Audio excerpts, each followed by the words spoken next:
What is up mga kaibigan? So it's me again, Penny. Ayan, kamusta po kayong lahat? Ay, baklang bakla.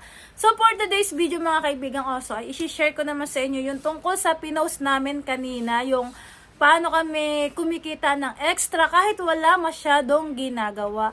At syempre gusto ko rin i-share sa inyo kung posible nga ba na kumita ka ng wala gaanong ginagawa? Pwede ba talaga yan? So ayan, dami kasing nagtatanong sa inyo mga kaibigan kung paano daw, may mga nagme-message, paano daw sumali, ayan, mga gano'n. So, i-share ko sa inyo yung aking experience. At may mga nagpapaturo pa nga sa inyo, mga kaibigan na paturo daw kung paano gawin yon. So, ayan guys, kaya ko na rin to ginawang video ito, ay gusto kong sabihin sa inyo na hindi po ako expert sa stock market, ayan. Balig, sineshare lang po namin yung mga ganong bagay para po kami ay makapagbigay din sa inyo ng idea, lalong-lalo na sa mga tulad naming OFW na pwede kayong sumubok ng mga sinusubukan din namin. Dahil yun naman po ay medyo matagal na naming na-experience, kaya ngayon medyo confident na po kami na mag-share ng mga ganong bagay. Kaya naman sa inyo guys ay yung mga nagpapaturo, so hindi po talaga ako expert at parang feeling ko po ay wala ako sa katayuan or wala ako masyadong kakayanan para magturo ng about sa stock market kasi ang akin pong nalalaman ay kakaunti lamang at based din lamang sa aking naging experience. Kaya ngayon ang i-share ko sa inyo is yung kung ano lang ang naranasan ko, kung paano ako nag-start, para nang sa gayon po ay magkaroon na kayo ng kaunting idea at kung talagang interesado kayo ay di i-proceed nyo po yung inyong pag-i-invest sa stock market. And para naman po doon sa talagang interesado, bali i-share ko na rin po dito along the video, dito habang rolling yung ating video kung ano yung broker na gamit ko. So para kung ano, makapag-search na rin po kayo at makapag-start. So maya-maya po babanggitin ko habang nag-e-explain din po ako. Yun. So simulan na natin ang ating journey kung paano nga ba ako napasok dito sa mundo ng pag-i-stock market investing. So ayun na nga po, unang may nagtanong din pala sa akin kung matagal na daw po ako sa stock market. Kaya ayan, simulan natin tong ating story kung gaano na ba ako katagal sa stock market. Bali, nag-start po ako ng stock market bandang taong 2018 pa po. Ayan. At ang sinimulan ko po ay trading, hindi po talaga investing yung ginawa ko. Nag-trading po ako. Yun po yung ibig sabihin po ng trading ay bibili ka ng stocks tapos ibebenta mo rin kagad. So hindi po siya matagalang hinahawakan or ikinikip yung stocks na binili mo. Basta nagbebenta po kagad ako, parang ganon. Samantala naman po, yung shinare ko na kanina ay yun po ay investing na po talaga, pang matagalan po yun. Kaya magkaiba po yun. Pero nag-start po talaga ako ng stock trading muna. At ayun po, based sa experience ko talaga simula nung 2018 hanggang ngayon, talaga pong posible ka talaga ang kumita sa stock market. So, ayan, may papakita ko sa inyo yung mga screenshot na talagang patunay na kumikita ka naman talaga dito or kikita ka talaga sa stock market. And syempre, hindi lang po ito kita. Kung kumikita ka sa stock market, ay pwede ka rin po ditong malugi. Lalong-lalo na kung hindi mo po ito aaralin. Kaya ayan, may screenshot din po ako dito na natatalo rin po talaga ako. And then yun guys, nung dumating yung pandemic, ayan, di ba, nag-pandemic, nagbagsakan lahat ng ekonomiya, hindi lang Pilipinas. So, pati yung stock market ay bumagsak, pati yung mga hawak kong stocks na binili dati. So, ang ginawa ko po noon dahil parang hindi ko siya kayang i-handle, tapos bumabagsak na lahat, binenta ko na po lahat yung hawak kong mga stocks nung after mga 2020, 2021, yan, nagsimula na po akong mag-stock trading. So, kinuha ko po lahat yung aking natirang fund dahil natatalo na nga po. And noong time na yon, saka ako nag-switch sa stock investing naman. E di, nun nga pong nagbenta na ako lahat, no, binenta ko na. Di, kumbaga naging capital ko na uli siya, may natira naman sa akin, hindi naman natalo lahat. Nag-start ako nung taong 2021, October. Yun po yung start ng aking stock investing naman. Investing na talaga siya, bale, bibili na lang ako ng stocks, tapos hindi ko na siya binebenta. Hanggang ngayon. So, 2021 ako nag-start. 2022, 2023. So, 3 taon ko na siyang hawak yung mga stocks na yon. And then po, yung mga stocks na binili ko or binibili ko ay yung nagbibigay po ng dividend payout na yun na yung yung pinost ko po na picture kanina na kumita ng 7,000. Yun na po yun dahil yung mga stocks na binili ko nung taong 2021, 2022, 2023, syempre continuous naman po yun kasi ang investing naman po ay long term talaga. Minimum pa nga dyan, mga 5 years eh. So, yung mga stocks na binibili ko po, kasama na po doon yung pagsisearch na kung ano ba yung stocks na nagbibigay ng dividend payout.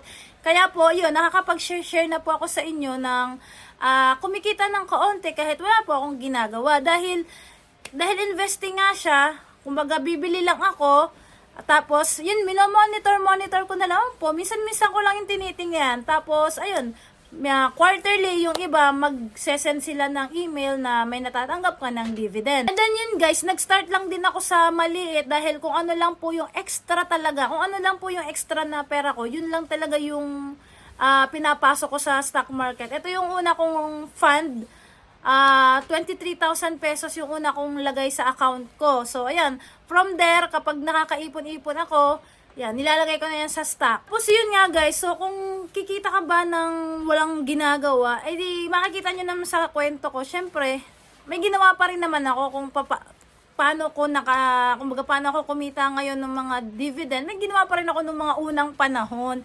Yun nga lang, nauna-una lang siguro ako, kaya ngayon, parang nafe-feel ko na kumikita ako na wala akong masyadong ginagawa. Kasi yung more on gawa is nagawa ko na ng mga nakalipas na taon. Pero, yun is, syempre, magre-research ka, aaralin mo muna, hindi pwedeng hindi mo siya aaralin. Kaya guys, medyo, yung mga nagtatanong sa akin na, paturo po, paano po, palagi ko po sinasabi sa inyo na mag-search po muna kayo para magkaroon kayo ng idea. Dahil ang hirap naman po na, basta nyo lang ipapasok yung pera nyo, tapos, biglang mawawala or malulugi. So, naman po yun, nakaka-hurt sa feelings, kasi, mahirap po mawala ng pera lalo't ayun kakaunti lamang or pinaghirapan ninyo. Kaya lagi po magse-search muna. And then yun nga po guys, yung ginamit kong broker sa mga gusto talaga or interesado, ang ginamit ko pong broker ay Call Financial. Yan yung pinakauna kong broker. Manggagawa po kayo dyan ng account para siyang bank account. Kaya hindi po kayo pwedeng ma-scam dito unless na lang ibibigay nyo yung password at user nyo sa ibang tao, no?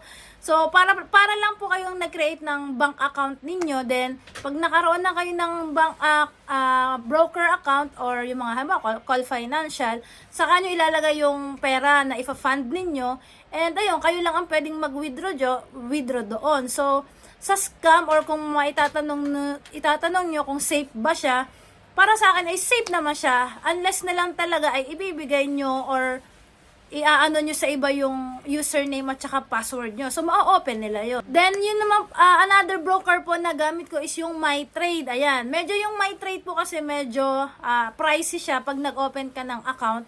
So, depende na po sa kung gaano kalaki ang inyong savings or yung extra money ninyo. Sa Call Financial po ako nag-start kasi maliit lang yung opening account. Then, nag-try ako sa MyTrade kasi alam niyo naman po ako, medyo malikot ako sa mga ganyang bagay. Kung kaya kong itry, ay talaga sinusubukan ko. Pero, minimake sure ko, yung perang ilalabas ko ay hindi ko po gagamitin or yung extra po talaga. Tapos guys, kung tatanungin nyo naman ako saan ako nag-start, nag-YouTube lamang po ako nung mga panahong yon, nung 2018. Ayan, tapos mga kasamahan ko din po dito. May mga kasamahan kasi ako na sila yung nag-share sa akin. Kaya, na-curious ako, ni YouTube ko, tapos dahil sabi ko, wow, pwede pala talaga ditong kumita ng malaki. So, nag-fund ako. Pero, yun yung kamalian ko dahil hindi ako muna nag-aral. Pero, so far naman, natuto ako doon sa aking mga past experience. So, ngayon, medyo, kumbaga, nag-iisip na ako bago ko gawin yung mga bagay-bagay. Ayun na mga kaibigang oso, yun yung aking ma-share sa inyo tungkol doon sa paano kami kumikita ng extra. So, ayan, kung interesado talaga kayo, ang tangi ko lang pong maiipayo is mag-search po muna talaga kayo. YouTube nyo, magtanong-tanong kayo sa mga, siguro may mga kasamahan kayo dyan na malay nyo naka-expose sa stock market, mga ganun. Tanongin nyo muna. Huwag po muna kayo maglalabas ng pera ninyo nang hindi nyo nalalaman kung saan nyo ba ilalagay yung pera ninyo. Huwag na po kayong gumaya sa akin dahil napagdaanan ko na po yung ganyang senaryo na lagay lang ng lagay ng pera. Ayun. O di wala. And then isa pa nga pala guys, kung mag-i-invest din kayo, halimbawa yung mga OFW, alam ko may mga extra kayo dyan na pera and alam ko na naghahanap din kayo ng kumbaga mapapaglagyan ng extra money ninyo. Kung itatry nyo po talaga yung mga ganong bagay, dahil risky po siya, ay mag-start lang kayo dun sa amount ng pera na kapag nalugi or natalo, ay hindi po kayo masasaktan. Kaya wag nyo po kagad lakihan agad. Ano lang, yung slowly but surely. Makikita nyo naman, ang tagal ko na pong nag-start, 2018 pa. Then nag-start lang din ako sa maliit na amount. Then medyo late nga lang yung realization na aralin muna pala. So ayun, ngayon, ayan, kung mag-i-start pa lang po kayo, start small muna po, tapos pag-aralan, mag-research. So yung laging sinasabi na ng mga iba na kikita ka ng walang ginagawa, para sa akin ay parang kung wala ka talagang gagawin sa umpisa pa lang, parang ang labo naman na kikita ka. So baka scam yun. Dahil dito naman sa investing, may gagawin ka pa rin naman kahit papano eh. Aaralin mo. Siyempre sa una, i-research mo yan. Tapos, magsisimula kasi yan sa curiosity. Yan. So, pag na-curious ka, malamang aaralin mo yan. So, may ginagawa ka na that time. Then, ang isa kong naging technique dyan, bigyan ko kayo ng technique or advice. Mag-ipon muna kayo ng pera. Yan. Habang hindi nyo pa alam at habang nagre-research pa lang kayo, hindi naman tayo nagmamadali, ay nag-iipon na kayo paunti-unti. Para once na nagkaroon na talaga kayo ng idea na parang confident na kayo na, sige, subukan ko na to, may pera na kayo. Diba? Magkasabay yon. Kaya ganun yung gawin nyo. Kasi yun eh, natutunan ko nung mga nakaraang experience ko na dapat pala ganun sana yung ginawa ko, ay hindi ko nga ginawa. So, yun yung mga pwede ko i-share sa inyo na para maiwasan nyo yung mga pagkalugi or pagka-scam. So, ayan, i-share ko na lang yung aking mga experience. Ay, di yun na lamang po mga kaibigang oso ang ating for today's video. Ayan, sa mga nagtatanong pa kung papaano, kung ano daw yon, stock market investing po yun, at yun po ay kita ko sa dividendo or cash dividend ng mga stocks na binili ko. So, ayan, kung may mga tanong pa kayo ay mag-comment lamang po kayo or mag-message yan. Marami nagme-message sa akin kaya nag-video na lang ako. So, yun lamang guys. Huwag kayong padalos-dalos sa mga desisyon. So, ayan, bye! Huwag niyo po kalimutan mag-subscribe, mag-follow, like, and share po ng aming mga vlog. Bye! Thank you!